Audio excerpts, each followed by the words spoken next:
নমস্কার বন্ধুরা, স্বাগতম জানাই আমাদের চ্যানেলে। আজকের ভিডিওতে আমরা আপনাদের নিয়ে যাব এক অলৌকিকতায় ভরা স্থানে, পুরীর জগন্নাথ মন্দিরে। এই মন্দিরে এমন কিছু রহস্য আছে যা আপনারা কখনো কল্পনাও করেননি। চলুন জেনে নিই সেই 10টি আশ্চর্যজনক রহস্য যা যুগ যুগ ধরে মানুষকে বিস্মিত করেছে। ভিডিওটি শেষ পর্যন্ত দেখুন এবং আমাদের সাথে এই রহস্যময় যাত্রায় জুড়ুন।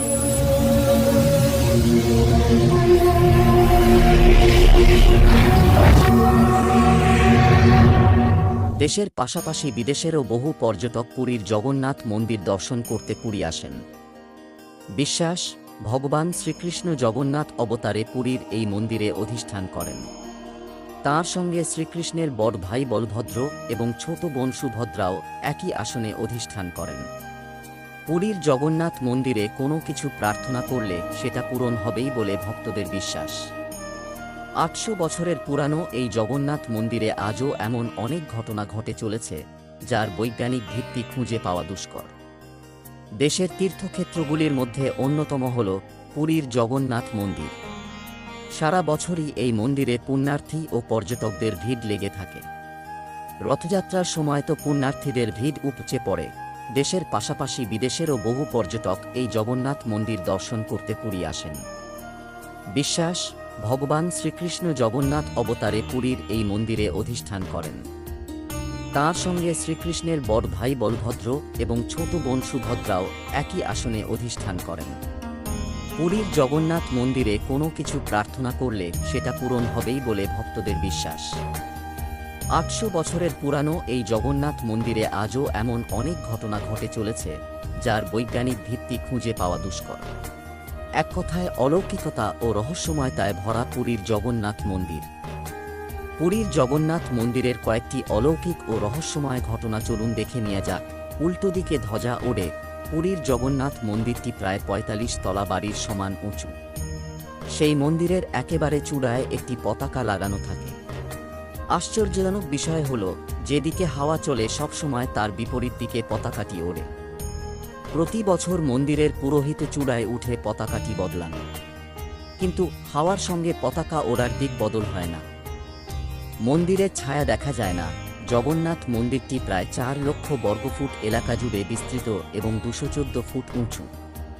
অথচ এই মন্দিরের চূড়ার কোনো ছায়া দেখা যায় না, যা সাধারণ বিজ্ঞানের সঙ্গে মেলে না। মন্দিরের উপরে পাখি উঠতে দেখা যায় না। যে কোনো উঁচু বাড়ি হোক বা মন্দির, তার উপর দিয়ে পাখি ওড়ার ঘটনা সাধারণ ব্যাপার। কিন্তু পুরীর জগন্নাথ মন্দিরের চূড়ায় কখনো কোনো পাখি বসতে দেখা যায় না। এমনকি মন্দিরের উপর দিয়ে কোনো পাখি উঠতে দেখা যায়নি। চক্রের দিক, জগন্নাথ মন্দিরের চূড়ায় একটি চক্র লাগানো রয়েছে। আশ্চর্যজনক বিষয় হল, যে কেউ যে কোনো প্রান্ত থেকে ওই চক্রের দিকে তাকান, মনে হবে চক্রটি তাঁর দিকেই ঘোরানো। আরও আশ্চর্যজনক বিষয় হল, চক্রটির ওজন প্রায় 1 টন। 12 শতকে মন্দিরটি তৈরির সময় এটি চূড়ায় বসানো হয়েছিল, কিন্তু সেই সময় প্রযুক্তি বিশেষ উন্নত ছিল না। ফলে কিভাবে চূড়ার উপর অত ভারী চক্রটি বসানো হলো তা নিয়ে সংশয় রয়েছে। কাঠের মূর্তি প্রতি 8, 12 ও 19 বছর অন্তর পুরীর মন্দিরের বিগ্রহ বদল হয়। অর্থাৎ পবিত্র নিম গাছের কাঠ দিয়ে জগন্নাথদেব, বলভদ্র এবং সুভদ্রার নবকলেবর করা হয়। আর পুরানো মূর্তি কৈলি বৈকুণ্ঠের কাছে পুঁতে দেওয়া হয়। আশ্চর্যজনক বিষয় হল, জগন্নাথ দেবের নবকলেবরের জন্য যে গাছটি নির্বাচিত করা হয়, সেটি মন্দির কর্তৃপক্ষের নির্ধারিত এক কাঠুরে গোপনে 21 দিন ধরে কাটেন। কেউ জানতেও পারেন না। মূর্তি বদল, নবকলেবরের পর মূর্তি বদল করা হয় বিশেষ নিয়ম মেনে। জগন্নাথ মন্দিরের প্রবীণ পুরোহিতের চোখ বেঁধে হাতে দস্তানা পরিয়ে মূর্তি বদল করা হয়। সেই সময় গোটা শহরে বিদ্যুৎ সংযোগ বিচ্ছিন্ন করে দেওয়া হয় এবং মন্দিরের বাইরে কেন্দ্রীয় বাহিনী মোতায়েন করা হয়। কথিত আছে, মূর্তি বদল করা কেউ দেখে ফেললে তার বড় ক্ষতি হতে পারে, চোখ নষ্ট হয়ে যেতে পারে। মহাপ্রসাদ তৈরি। পুরীর জগন্নাথ মন্দিরের রান্নাঘর বিশ্বের বৃহত্তম রান্নাঘর বলা হয়। এই রান্নাঘরে জগন্নাথ দেবের জন্য মহাপ্রসাদ তৈরির প্রক্রিয়াও অবাক করা। মাটির তৈরি উনুনে কাঠের আঁচ দিয়ে একটি পাত্রের উপর আরেকটি পাত্র করে পরপর 7টি পাত্র বসিয়ে রান্না করা হয়। আজও এভাবে রান্না সম্পন্ন হয়। সবচেয়ে আশ্চর্যের বিষয় হল, প্রথমে উপরের পাত্রের রান্না সেদ্ধ হয়, তারপর এক এক করে নিচের পাত্রগুলির রান্না হয়। উনুনের উপর যে পাত্রটি বসানো, সেটির রান্না সবশেষে সম্পন্ন হয়। মন্দিরে যতই ভক্ত আসুক, কখনো প্রসাদ কম পড়ে না। আবাধা মহাপ্রসাদ প্রতিদিন জগন্নাথদেব, বলভদ্র এবং সুভদ্রাকে 5 দফায় ভোগ দেওয়া হয়।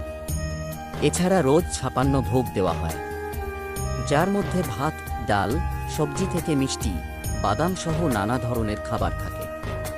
মন্দির চত্বরে আনাদা বাজারে এই ভোগ কিনতে পারেন ভক্তরা। ঢেউয়ের শব্দ, পুরীর সমুদ্রের গর্জন কে না জানে।